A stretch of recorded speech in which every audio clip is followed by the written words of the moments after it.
Hello everyone, welcome to Achiever Academy. और एक बार फिर से आप सभी के लिए लेकर के आए यूपी ट्रिपल एस सी पेट का बहुत इंपॉर्टेंट टॉपिक यानी हिंदी का जो है कारक पढ़ेंगे आज हम लोग। कारक जो कि हर एग्जाम में पूछा ही जाता है नॉर्मली, और यूपी ट्रिपल एस सी पेट के एग्जाम में भी इससे क्वेश्चन आना ही आना है। तो अगर आना है तो फिर पढ़ लेते हैं इसको फटाफट।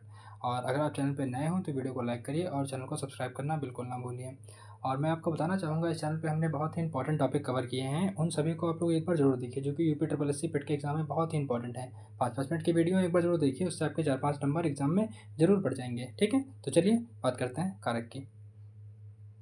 परिभाषा समझते हैं पहले। परिभाषा क्या होता है? कारक वाक्य में क्रिया का जो भी संबंध संज्ञा या सर्वनाम से होता है उसे कारक कहते हैं। सरल शब्दों में समझें अगर इसे, तो क्रिया, कर्ता और कर्म के बीच का संबंध कारक कहलाता है।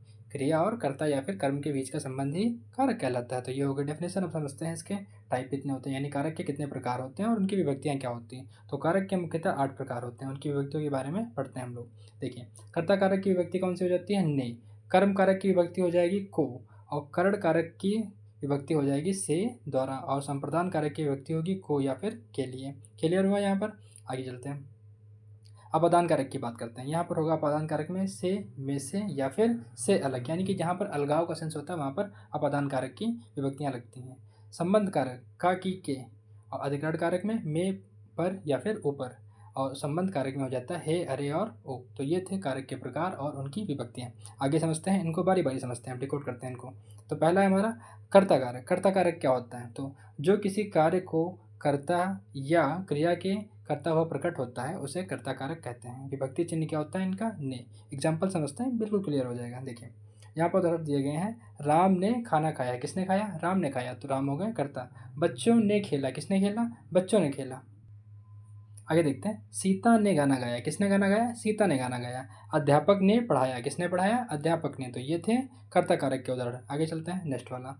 नेक्स्ट है हमारा कर्म कारक। कर्म कारक की बात करते हैं। जिस पर क्रिया का प्रभाव पड़ता है उसे कर्म कारक कहते हैं। इसका विभक्ति चिन्ह क्या होता है? को। जिस पर क्रिया का प्रभाव पड़ता है उसको बोलते हैं हम लोग कर्म कारक। ठीक है, विभक्ति चिन्ह क्या होगा? को।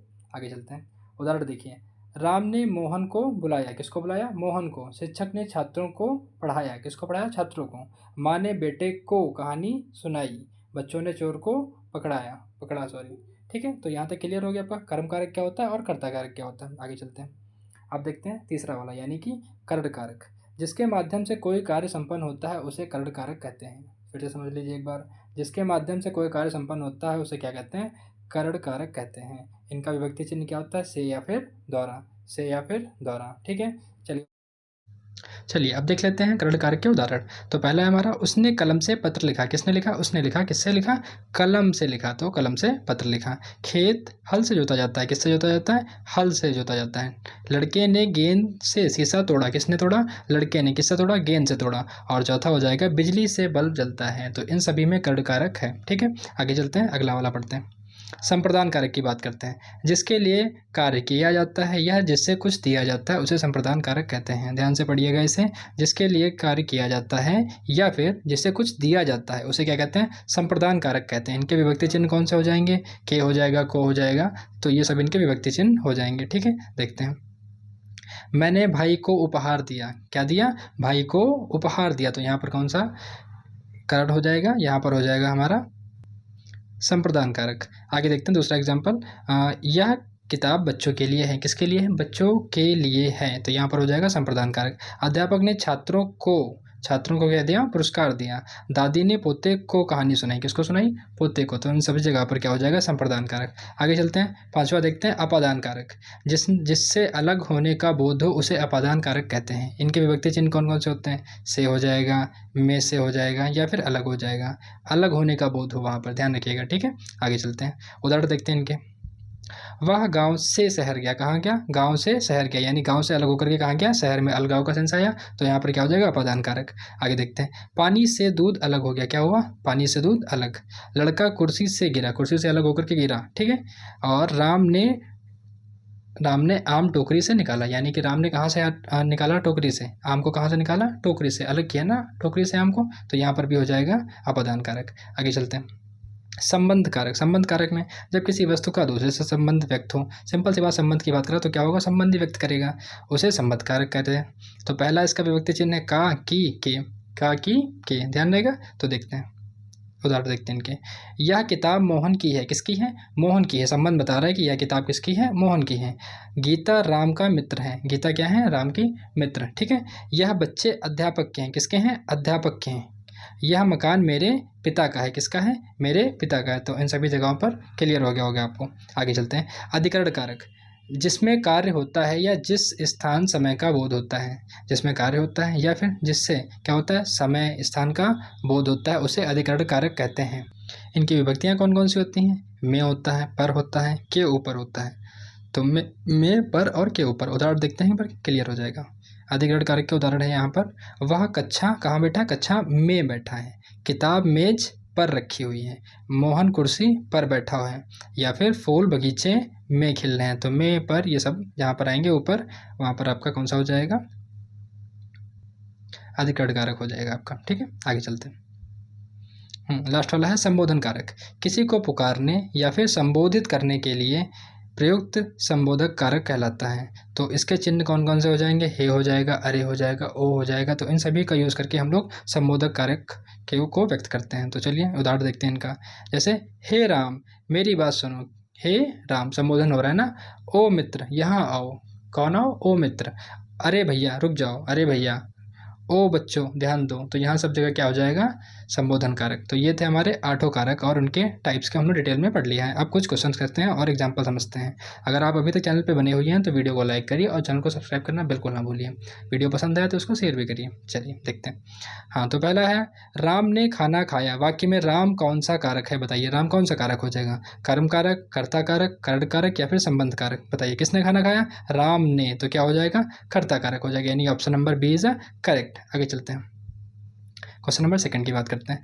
माँ ने बच्चों को कहानी सुनाई। किसने सुनाई? माँ ने सुनाई। यहाँ बच्चों को कौन सा कारक है? बताइए बच्चों को कौन सा कारक हो जाएगा?